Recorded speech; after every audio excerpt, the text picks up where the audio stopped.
দেশ এবং চাষিদের বাঁচানোর জন্য আমি এই কথাগুলো বলতেছি। দেশ বাঁচুক, চাষি বাঁচুক। চাষি বাঁচলে দেশ বাঁচবে, দেশ বাঁচলে সবাই বাঁচবে। আমি তো ড্রাগনে কোনো ক্ষতিকারক কোনো কিছু দেখতেছি না, এবং ক্ষতিকারক কোনো কিছু স্প্রে করে, এটা সম্পূর্ণ ন্যাচারাল ফল, এবং এটা গাছে আরো কিছুদিন রাখলে আরো সুন্দর কালার আসবে, আরো সুন্দর দেখতে আসবে। আপনারা যে অপপ্রচার আপনারা করছেন যে এটা টনিক মারা, এ মারা, তা মারা, আসলে গাছে কিছুদিন ফল রাখলে এমনিতেই ন্যাচারাল কালার চলে আসে। কাঁচা ফল বাজারে দিবেন না, এবং বাজারটাকে নষ্ট করবেন না। মিথ্যা গুজব ছড়াইছে যে এটা এই টনিক, এটা হাবি জাবি, এটা ক্ষতিকারক, এটা হরমোনের পরিবর্তন হবে, ছেলে থেকে মেয়ে হয়ে যাবে, মেয়ে থেকে ছেলে হয়ে যাবে, এই ধরনের জেন্ডার পরিবর্তন হবে, এই ধরনের কোনো হরমোন এই ড্রাগনে দেয়া নাই ভাই। দেশবাসীকে আমি জানাতে চাই, বিশেষ করে রাশিদুল ইসলাম জানাতে চাই যে ড্রাগন ফলের যে ক্ষতিকারক হরমোন দিয়ে আছে, এই গুজবের ভিতরে আপনারা কান দেবেন না। আপনারা সরাসরি বাগান থেকে ন্যাচারাল ফল সংগ্রহ করে খাবেন।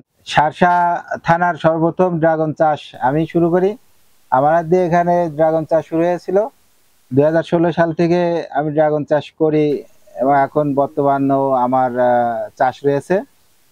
এখন বর্তমান আমার 7.5 বিঘা ছিল, 2.5 বিঘা তুলে দিয়েছি, আর 5 বিঘা আছে।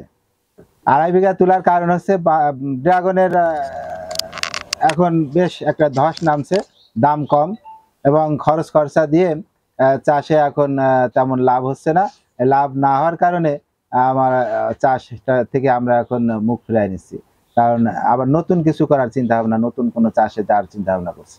আচ্ছা, 2016 সালে আপনি যখন শুরু করছিলেন তখন আপনার কত বিঘা ড্রাগন চাষ দিয়ে শুরু ছিল, আর এখন কত বিঘা আছে? তখন 3 বিঘা বাগান, মানে 3 বিঘা থেকে আমি শুরু করি। এখন আপাতত 5 বিঘা আছে।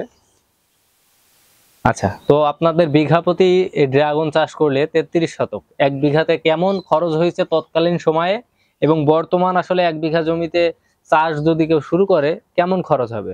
1 বিঘা জমিতে ড্রাগন চাষ শুরু করতে 2-2.5 লক্ষ টাকা খরচ হয়, কিন্তু ফল উঠা পর্যন্ত 4 লাখ 4.5 লাখ টাকা খরচ হয়ে যায়। আচ্ছা, কতদিন পরে ফলন হয় গাছ লাগানোর?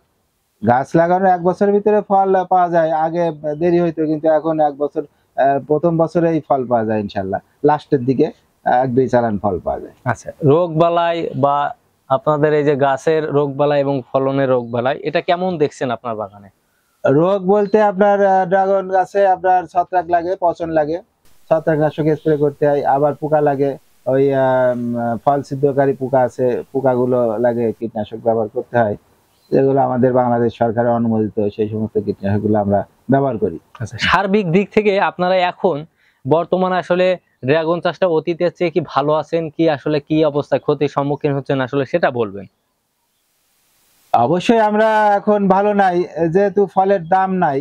আমাদের ফল 1 কেজি ফল উৎপাদন করতে 80-90 টাকা খরচ হয়ে যায়, আমরা বিক্রি করছি 40 টাকা 50 টাকা। তাহলে তো আমাদের চাষে টিকে থাকার সম্ভাবনা কম। আচ্ছা, আপনি এই যে ফলগুলো এখন বাছাই করছেন পাঠাবেন বলে, এই ফলগুলো কোথায় যাবে এবং আপনাদের আসলে পাঠানোর প্রসেসিংটা কিভাবে, কয়দিন পর পর পাঠান বা কিভাবে পাঠান?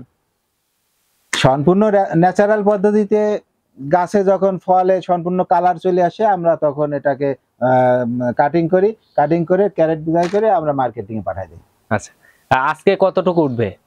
আজকে 15 ক্যারেট তুলছি। আচ্ছা, 15 ক্যারেটে কত কেজি হইতে পারে? 22-24 কেজি করে আছে। আচ্ছা, তো বর্তমান পরিস্থিতিতে আপনারা যে কথা বললেন যে খরচের তুলনায় লাভটা কম, আর বাজারে ড্রাগন ফলের চাহিদা আছে কিন্তু আসলে দাম সেভাবে আপনারা পাচ্ছেন না। এর মূল কারণ হিসেবে আপনারা কি দেখছেন, আসলে কেন এমনটা হচ্ছে? এর মূল কারণ হিসাবে আমি বলতে চাই, সেটা হচ্ছে কিছু সাংবাদিক এবং ইউটিউবাররা গত বছর যে ভিডিওগুলো করছে, এই ভিডিও করার কারণে আমাদের এই ড্রাগনের ধসটা। কারণ তারা বলতে চেয়েছে যে আমরা ড্রাগনে বিভিন্ন প্রকার মেডিসিন ব্যবহার করি, কিন্তু আসলে ক্ষতিকারক কোনো মেডিসিন আমার জানা নাই যে আমরা সেই ক্ষতিকারক মেডিসিনটা ব্যবহার করি। এবং আমি বলতে চাই যে প্রত্যেক চাষি সম্পর্কে তারা যেন ক্ষতিকারক কোনো মেডিসিন ব্যবহার না করে, এবং সরকারকেও আমি বলতে চাই যে যারা ক্ষতিকারক কীটনাশক বা ক্ষতিকারক যেগুলো উপাদানগুলো হরমোনগুলো ব্যবহার করতেছে সেগুলো একটু দেখতে, যেন আমরা কোন ধরনের হরমোন ব্যবহার করলে আমরা উপকৃত হব, ফল মোটা করতে পারবো, তিনারা যেন কৃষি অফিসাররা এসে আমাদেরকে জানিয়ে দিয়ে যান যে এইগুলো আপনারা ব্যবহার করেন, আমরা তাদের পরামর্শ অনুযায়ী কাজ করবো। আচ্ছা, আপনি যে কথা বলছেন যে কিছু ইউটিউবার বা সাংবাদিকদের কারণে ড্রাগন বাজার আজকে ধস, তাই তো? আপনি এই কথাটাই তো বলতে চাচ্ছেন?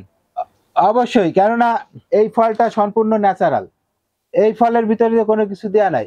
এই ফলটা টেস্ট করুক, ল্যাবে টেস্ট করুক, টেস্ট করে দেখুক এর ভিতর ক্ষতিকারক কি দিয়ে আছে। না জেনে শুনে একটা ফল সম্বন্ধে এরকম বাজে মন্তব্য করা কোনো সাংবাদিকের উচিত হয় নাই। সরকার কে আমি বলবো এই সাংবাদিক অবশ্যই এই সাংবাদিককে জিজ্ঞাসা করা যে তুমি যে সংবাদটা ছড়ালে এটা তো চাষির অর্থনীতি, দেশের অর্থনীতিকে তুমি পঙ্গু করেছো। এখন আমাদের বর্তমান যে বাজার, এই বাজারে কোটি কোটি টাকা ড্রাগন ফল আমদানি রপ্তানি হচ্ছে। এইখানে সে যে ড্রাগন সম্বন্ধে, চাষ সম্বন্ধে, সে নিজেও চাষ করে না, সে চাষ সম্বন্ধে বোঝেই না, কিন্তু সে উল্টাপাল্টা এই যে লেখালেখি করে ড্রাগনের একটা মানে বাজার ধস নামিয়ে দিছে।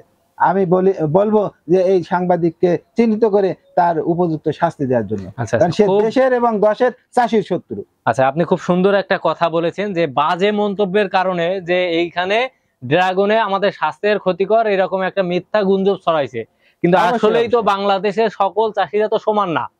কিছু মানুষের জন্য যদি দেশের সব চাষিরা ক্ষতিগ্রস্ত হয়, এটা আসলে মেনে নেওয়া খুব কষ্টদায়ক। আর বাংলাদেশে ড্রাগন চাষটা এখন বৃহৎ আকারে হচ্ছে। এই অবস্থায় যদি ড্রাগন চাষিরা ক্ষতির সম্মুখীন হয়, তাহলে বাংলাদেশের অর্থনৈতিক ক্ষেত্রে অনেক পিছিয়ে যাবে। আর আপনারা যে কথাটা বলছেন যে এই ধরনের বাজে মন্তব্যে মানুষ যাতে বিভ্রান্তি না হয়, তাই তো? হ্যাঁ, আমি বলতে চাচ্ছি যে সে মন্তব্য যেটা করেছে সেটা সম্বন্ধে পাবলিসিটি করুক, যে না এটা কোন ধরনের মেডিসিন আমরা ব্যবহার করতেছি, বা সেটা যদি আমাদের ক্ষতিকর মেডিসিন হয়েও থাকে তাহলে কৃষি অফিসাররা এসে আমাদেরকে বলুক যে আপনারা এই ধরনের মেডিসিন ব্যবহার করেন, এইগুলো প্রয়োগ করেন, আমরা সেভাবে করব। কিন্তু আমি বলতে চাই, আমি সবাইকে হাত করজোড় করে বলতে চাই যে তারা যেন মানে এই যে কানে চিলে কান নিয়ে গেল, চিলের পেছ না দিয়ে কানে যেন হাত দিয়ে দেখে যে তার কানটা ঠিক আছে কিনা। কারণ আজকে আমরা কি ব্যবহার করছি না ব্যবহার করছি এগুলো খতিয়ে দেখা হোক, এবং ড্রাগনে কি পরিমাণ ক্ষতির কারণ হচ্ছে সেটা দেখে সেটা সেই অনুযায়ী পাবলিসিটি করা হোক, এবং সরকারের কৃষি অফিসার এসে আমাদেরকে এইভাবে চাষ করতে হবে, যেভাবে চাষ করতে হবে এইভাবে বলবে, আমরা সেইভাবে চাষ করে এই ড্রাগন ফলকে মার্কেটে উঠাবো, যেন মার্কেটটা নষ্ট না হয়, ড্রাগন ফল এবং চাষিদের ক্ষতিগ্রস্ত না হয়। সুন্দর একটি কথা বলছেন। দেখেন, এই ক্ষেত্রে কিন্তু আমরা বিদেশ থেকে আসা যে ফলগুলো, যেমন আঙ্গুর ফল, কমলা লেবু, তারপর নাশপাতি, এই ধরনের যে ফলগুলো আমরা খেয়ে থাকি, তাতে এই ক্ষেত্রে কিন্তু তদারকি নাই, এবং আসলে মিডিয়াতে কিন্তু সেই ক্ষেত্রে আমরা দেখি না যে প্রচার আছে। কিন্তু আমাদের দেশেও একটা ফল ড্রাগন এই মানে কেবল উঠছিল বাজারে, সেই সময় কিন্তু একটা ধস নেমেছে। আপনি দেখবেন, যাবেন গরিনাথপুর, কোটচাঁদপুর, মহেশপুর, খালিশপুর, যেখানে যেখানে নতুন নতুন ড্রাগনের বাজার শুরু হয়েছে, ড্রাগনের বাজারে কোটি কোটি টাকা অর্থ লেনদেন হচ্ছে। এইটা তো আর্থিক একটা বিরাট অবদান রাখছে চাষিরা দেশের জন্য।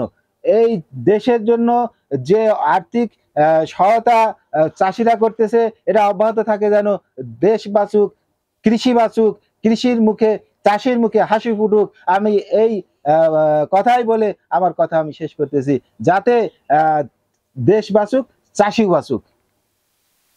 আপনাকে অনেক ধন্যবাদ যে আপনি খুব সুন্দর সুন্দর কথা বলেছেন, এবং আমরাও চাই যে কৃষকরা বেঁচে থাকুক এবং বাংলাদেশের অর্থনৈতিক ক্ষেত্রে যাতে আগামীতে এই ড্রাগনের বাজারটা ভালো থাকে, এবং যেন বাজারের কৃষকরা যেন ন্যায্য মূল্য পায়, এটাই আমাদের কামনা। তো আপনাকে অনেক অনেক ধন্যবাদ। আপনাকেও ধন্যবাদ।